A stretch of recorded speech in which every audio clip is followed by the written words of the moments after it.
Hey guys, what's up and welcome to my channel. My name's Emily. I recently had my first baby, a little girl named Claire. She's 3 months old and just my absolute everything. While I was pregnant with her, I watched so many birth story videos and wanted to get on here to share my own experience with you as a first-time mom. Okay, so a little backstory. I was diagnosed with Velamentous cord insertion about halfway through my pregnancy and was scheduled for an induction at 39 weeks. I'd heard all the horror stories of Pitocin and inductions, but at that point I had pretty much accepted my situation because, as I'll share in another video, my pregnancy was an absolute roller coaster of emotions and I was mentally exhausted from my birth plan changing every month. At 37 weeks, I started drinking labor prep tea by Pink Stork to prepare for my induction. I do think the tea helped in some way. This was my first pregnancy, so I have nothing to compare it to, but I do plan on using the tea again for my next birth. At 37 in 3 days, I went to the polls after work to vote, but I never had the chance because I almost passed out while waiting in line. Headed to triage. After a couple hours of monitoring, they said everything looked good and sent me on my way. The next day, I went to work as usual. That evening, my husband and I decided to go out to dinner, just the two of us one last time before becoming parents. We went to Olive Garden and I ate my body weight in pasta salad and breadsticks. I mean, I was stuffed to the brim, feeling really uncomfortable on the way home, getting really nauseous, just chalked it up to overeating. When I got home, I changed into my comfy clothes and crawled into bed. My dog crawled into bed with me and was super cuddly and clingy. I remember noticing that. After some time, I felt this really weird sensation, which I can now describe as popping. But at the time, I just figured my daughter had kicked me weird.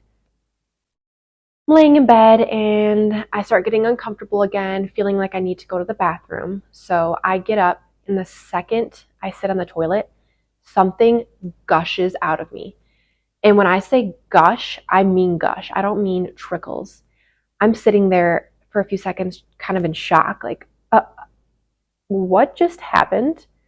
My first thought is mucus plug because, again, I'd never gone through this before. I didn't know what to expect. But then I look in the toilet and there's a bunch of green fluid. So now I'm not thinking mucus plug. I'm wondering if it's my water, my amniotic fluid. For timeline purposes, this was about 9:30 p.m. on a Friday night. I call up my sister, who's a nurse, and I show her the toilet.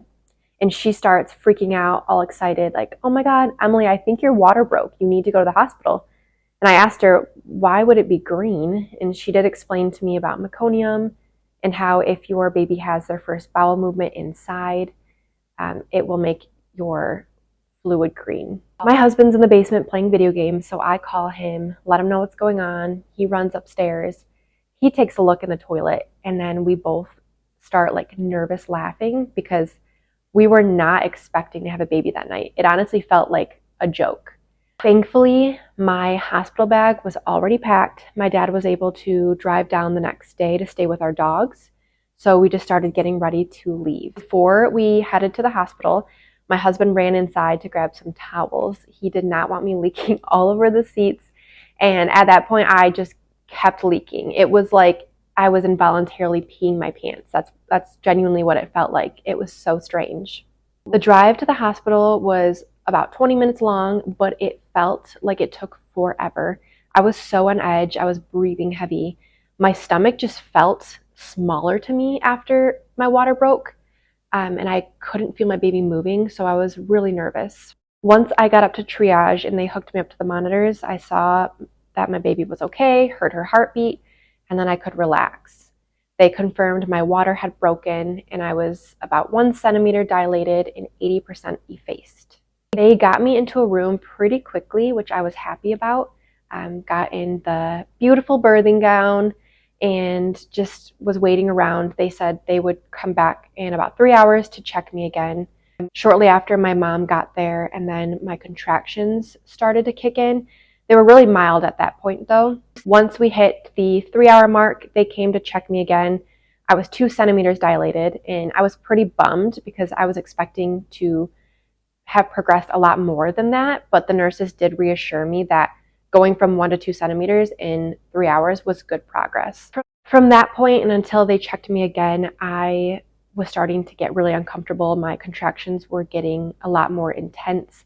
I was getting back labor, which was really painful. They did end up giving me morphine just to help relieve that pain while I waited for my epidural, which, funny enough, my entire pregnancy, I was adamant that I was not getting an epidural, but I did get an epidural. They checked me again. I'm between a 3 and a 4 centimeter dilated. By the time the anesthesiologist came to the room to administer my epidural, I was so drugged up and out of it from the morphine, I could barely keep my eyes open. I could barely sit up. So getting the epidural was a lot less scary than I had expected it to be. Once the epidural kicked in, whew, I mean, 10 out of 10. It was truly amazing. I felt so good. If you're on the fence about getting an epidural, I would recommend it. It was not scary at all. I know the idea of having something put in your spine is kind of terrifying, but you don't feel it. Like, you just feel great.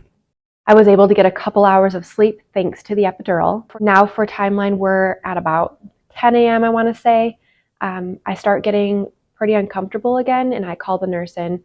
She ups my epidural dosage a little bit, but I'm still just feeling really uncomfortable. I'm starting to get a lot of back pain again. So I tell the nurse that I want to be checked. She says, how about we try changing positions in bed first to see if you feel any better. She helps me get on my hands and knees, and I notice blood on the sheets. It was like bloody mucus. And because I personally am someone who knows my body really well, seeing the blood, just knowing that I was in pain even with my epidural, I advocated for the doctor to come and check me anyway. The doctor did come in and did a cervix check, and she looks at me and goes, so how do you feel about being 10 centimeters? And I'm like, well, what do you mean? And she goes, you're 10 centimeters. And at that point, everything got so real. I started getting really nervous, like butterflies in my stomach, because I realized that this was it. I was about to start pushing, and I was about to meet my baby girl. They start getting the room ready for birth, and side note, prior to this experience, I had never, and I mean never, farted in front of my husband. Not when we were dating, not when we were married, not during my pregnancy, just never. So he's holding my left leg, my mom is holding my right leg, and I go for my first push, and that was that. There was no turning back at that point. I laughed, we joked about it, and we moved on. I'm pushing for about an hour, and surprisingly enough to me, pushing itself didn't hurt. Like, it was exhausting. I mean, I was tired. You can't eat, you can't drink, you can have ice chips, pretty much is it. That is until I started crowning, and my God, they are not kidding when they talk about the ring of fire. That was painful. The only way I can think to describe it for someone who's never gone through it before, and this is a really gross analogy, and I'm not speaking from personal experience, this is just what I would imagine it would feel similar to, is let's say you have been constipated for a few weeks, and it's time to have your first bowel movement. You're freaking out because it's way too big, you know it's not going to fit, it's burning, but you have to keep pushing anyway because it's got to come out. That is how I would describe crowning. Before I even got to this point though, when she just had moved lower and I had what they called a bulge, they brought a mirror out so that I could see as I was pushing, and I could see everything. It was kind of cool, and I do think it helped, but then I got really in my head about it, and I was thinking, if I see myself tear right now, like I literally can see myself tearing, I'm instinctively going to stop pushing. It's going to be hard to keep going. So I did ask them to take the mirror away, and at that point, I feel like is when things really started to get going. I started pushing really intentionally. I just wanted to meet my baby. When her head popped out, the nurses were surprised because her cord was wrapped around her 2 to 3 times, they said. That didn't show up on any of the scans. It didn't show on the monitors. Like, she didn't show any signs that she was tangled in her cord. So they were definitely surprised. They untangled her, I pushed the rest of her out, and they put her right on my chest. I did ask for delayed cord clamping. She was dark gray and not crying right away, which was terrifying to me. They were patting her back, doing whatever they could to try and get her breathing while she was still on my chest. Once my husband cut her cord, they took her over to the station where they checked her vitals. They kept trying to get her breathing better. She fortunately didn't need any oxygen. She didn't need the tube in her nose with air, but they did use that tube. I don't know the name of it, but they used that just to blow air on her face, which seemed to help. They got her breathing. She started getting some good color to her. They brought her back over to me and put her on my chest, and it was just euphoric.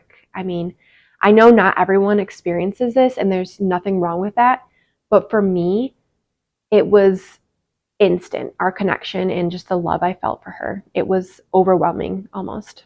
Next, it's time to deliver the placenta.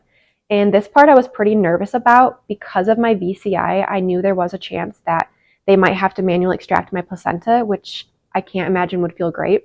But they got it out fine. Let me know that I had minimal tearing, just needed a stitch or two. They did give me a lidocaine injection because my epidural was pretty much worn off at that point. So I didn't feel stitches, totally fine. But when the doctor saw my placenta, she was shocked because she said it was way worse than she was expecting, that my VCI was a lot more severe than she had thought. The cord was like frayed near the end. She said it was honestly a miracle that my baby made it. And I am going to show you a picture of what a healthy or what a normal placenta looks like, and then what my placenta looked like. It's pretty wild, the difference. But my baby was perfectly healthy. Thank God for that. If you were diagnosed with Velamentous cord insertion and you're just freaking out, you don't know what to expect, don't go on Google. You're just going to go down a dark hole reading a bunch of scary stories of worst case scenarios, which is why I really wanted to get on here and tell my story, because when I was diagnosed, I did go on Google and freaked myself out. I think it just would be nice to hear more success stories of people who did have that condition and delivered healthy babies with no complications. Once they moved us to the mama baby unit, we settled into our room as a family of 3. The entire time we were at the hospital, it felt like I was in this dreamlike state. I had all that oxytocin from giving birth. I was sleep deprived, mentally exhausted, physically exhausted, but just so in love with my little girl. She was cluster feeding really bad and didn't have a great latch, so I was in a lot of pain trying to nurse her. I did pack my wearable breast pump, and the nurses gave me the green light to use it. So I would express some colostrum, and then they gave me syringes and these cotton swabs to feed it to her. That seemed to help a little, but she was still just not content, screaming all through the night. My husband and I are trying to take turns so that we can get a little sleep, and it's just not working. We end up utilizing the hospital's nursery, which was amazing. We were both able to get a few hours of sleep, which helped immensely. One thing I forgot to mention is that because I did have an epidural, I had to have a catheter. And that was another weird experience because when they would come to empty my bladder, I could hear myself peeing, but I couldn't feel anything. It was so strange. My daughter did pass her hearing screening, and her jaundice levels were considered normal or appropriate to go home. I was really surprised by the way that they do the jaundice test. I just had no idea how it was done. But they came in, had to cut her heel open, and to me it felt like it was a lot of blood, but the nurse assured me that it looked like more blood than it really was. I am so happy with the care that we received and just had such amazing nurses and staff during our stay in the hospital, but we were ready to go home. There were people coming in and out at all hours of the day. It was so hard to get any rest. And the fundal massages, I have no idea why they call them massages because those hurt. The nurse has to come in and push on your belly to see where your uterus is and make sure that you're contracting back down to a normal size. And then they also have to make sure that you're not bleeding too much. So it is important, but it's not comfortable. It's finally time to get ready to go home. We complete all the discharge paperwork. Someone comes in to do our car seat test and we pass. So that's that. And we're able to leave as a family of 3. that concludes my birth story. Thank you so much for watching, guys. I hope you enjoyed, and I look forward to seeing you in my next video. Bye.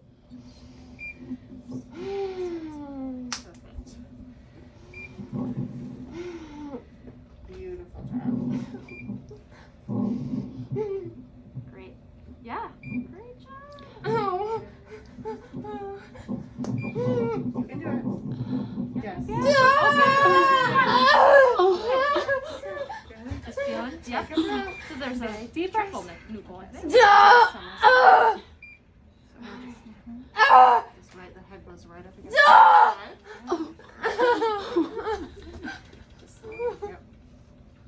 Just unwrap and We make got it a tangle. all tangled. Oh my Oh my goodness. God. Yep, and then yep. Wow. Oh my goodness. Lots fluid here. Thank you. Oh, that I cord. thought it was triple when I first felt it. I couldn't tell. It was either 2 or 3 times.